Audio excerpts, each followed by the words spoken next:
Hello, friends and my viewers. How are you all?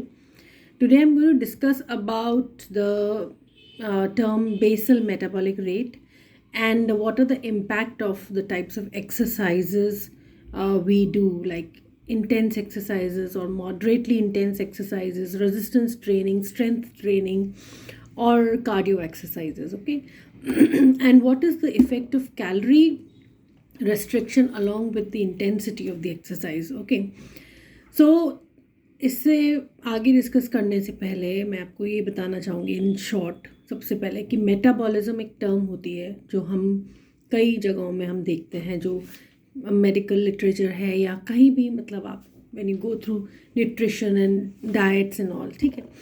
तो metabolism का मतलब क्या है? मेटाबॉलिज्म बेसिकली सिंपल अगर हम टर्म्स यूज़ करें, डेफिनेशन यूज़ करें, तो वो ये है कि आप जब खाना खाते हैं तो वो जो खाना है वो एब्जॉर्ब होता है थ्रू द इंटेस्टाइन एंड फिर वो सर्कुलेशन में आता है तो लिवर में जाएगा सबसे पहले। लिवर जो है सेंट्रल रोल प्ले करता है उन न्यूट्रिएंट्स, एब्जॉर्ब न्यूट्रिएंट्स को प्रोसेस करने में। तो जब फूड का फ्लक्स आ रहा है, दैट इज़ जब आपने खाना खाया, तो लिवर में जब वो न्यूट्रिएंट्स जाते हैं, ब्रेक हो रहे हैं, जैसे कार्बोहाइड्रेट से ग्लूकोज रिलीज होगी, फैट्स से फैटी एसिड होगा, प्रोटीन से अमीनो एसिड्स होगा, एंड वो सब जो फ्लक्स लिवर में जाएगा तो वो इंसुलिन के रिलीज़ को इनिशिएट करेगा। तो अब जब खाना खाते हैं तो मेजर हार्मोन जो रिलीज़ हो रही है वो इंसुलिन है, जिसका काम ये है कि जो भी न्यूट्रिएंट्स हैं उनको बॉडी के अंदर जो या सर्कुलेशन में जो है उनको कम करके एंड उनको स्टोर करना। तो फिर आपका जैसे फैट स्टोर्स होंगे, फैटी एसिड्स आपके एडिपोज टिश्यू के अंदर मेजर पार्ट्स जो है वो वहाँ चला जाता है, अमीनो एसिड प्रोटीन बिल्डिंग में या कुछ और चीज़ों में काम आ जाएगा, एंड ग्लूकोज जो है वो आपका ऑक्सीडाइज हो जाएगा, यूज़ हो जाएगा, या फिर आपका ग्लाइकोजन स्टोर्स एक होता है जो लिवर में मसल में बिल्डअप होगा, वो बाद में आपको ग्लूकोज चाहिए तो उसमें से रिलीज़ होता है। तो इंसुलिन एक मेजर हार्मोन होती है। जब आप खाना खा रहे हैं उन न्यूट्रिएंट्स को कैसे हैंडल करना है वो इंसुलिन करेगा जब आप खाना खाते हैं, ठीक है।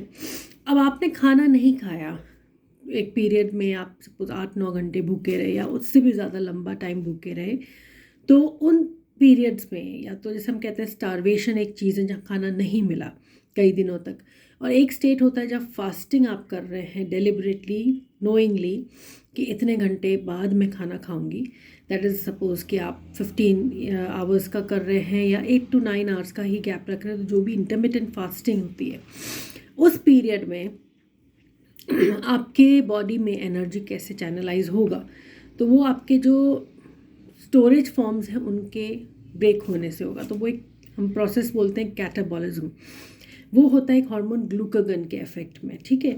ग्लूकागन है, और अगर आप सपोज़ कि कोई ऐसे रश में है, हड़बड़ी में है, तो एपिनेफ्रिन होती है जिसे हम कहते हैं फाइट फ्लाइट रिस्पॉन्स के लिए। स्ट्रेस में है तो कॉर्टिसोल है।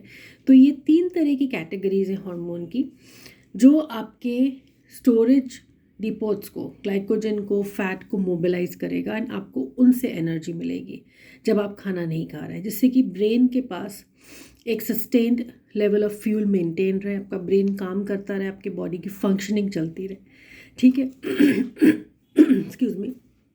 तो मेटाबॉलिज्म में हम 2 पार्ट्स कंसिडर करते हैं। एक होता है जो आपने खाना खाया उसको असिमुलेट करना, स्टोर करना, यूज़ करना, जो इंसुलिन के अंडर में हो रहा है, हम उसे बोलते हैं एनाबॉलिज्म।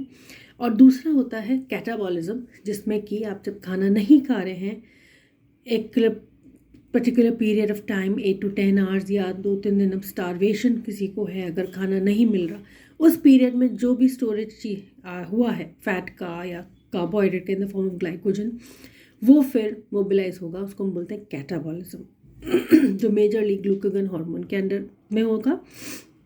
स्ट्रेस है तो कॉर्टिसोल की रिलीज से होगा, और अगर आप रश में हैं, वो किसी भी तरह का एक्साइटमेंट भी हो सकता है, डर हो सकता है, कुछ भी तरह का एंग्जाइटी भी हो सकती है, उन केसेस में एपिनेफ्रिन और एपिनेफ्रिन के रिलीज से होगा, ठीक है। तो एनाबॉलिज्म, कैटाबॉलिज्म। नाउ एक टर्म होती है मेटाबॉलिक रेट, यानी कि कितनी एनर्जी आपकी बॉडी को चाहिए पर्टिकुलर फंक्शंस को रन करने के लिए, ओके।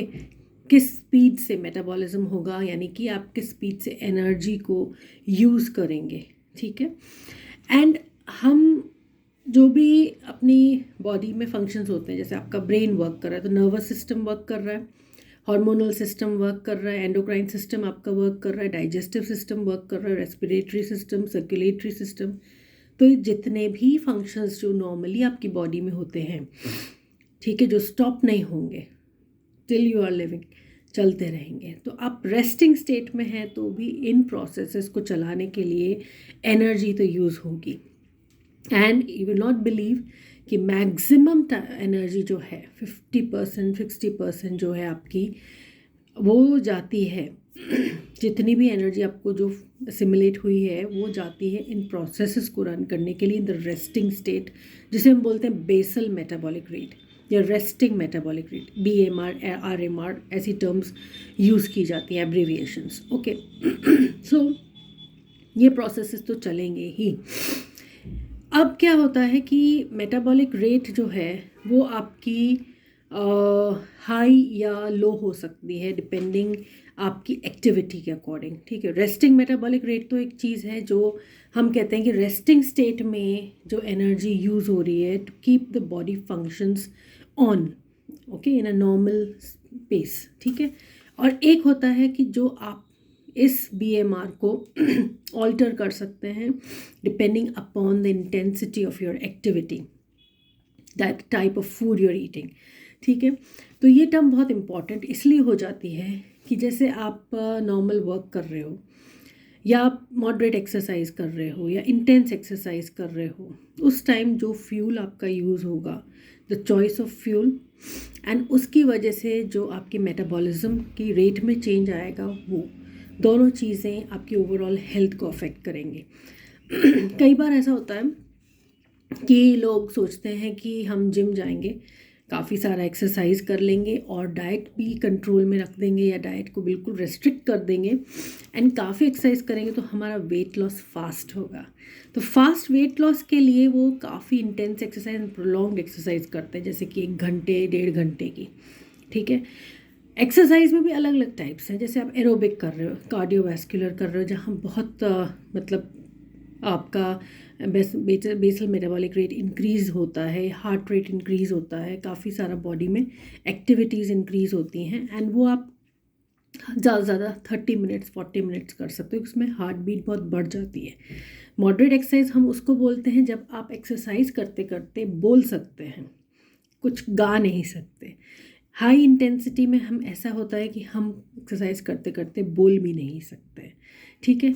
तो उस स्टेट में सबसे पहले तो आपको चूज़ करना है कि आपको कौन सी एक्सरसाइज सेट होती है, कि हम ये नहीं कह सकते कि ये एक्सरसाइज बेनिफिशियल है तो आपको यही करनी है। तो you should first of all see according to your stamina कौन सी एक्सरसाइज आपको सूट होती है, ठीक है।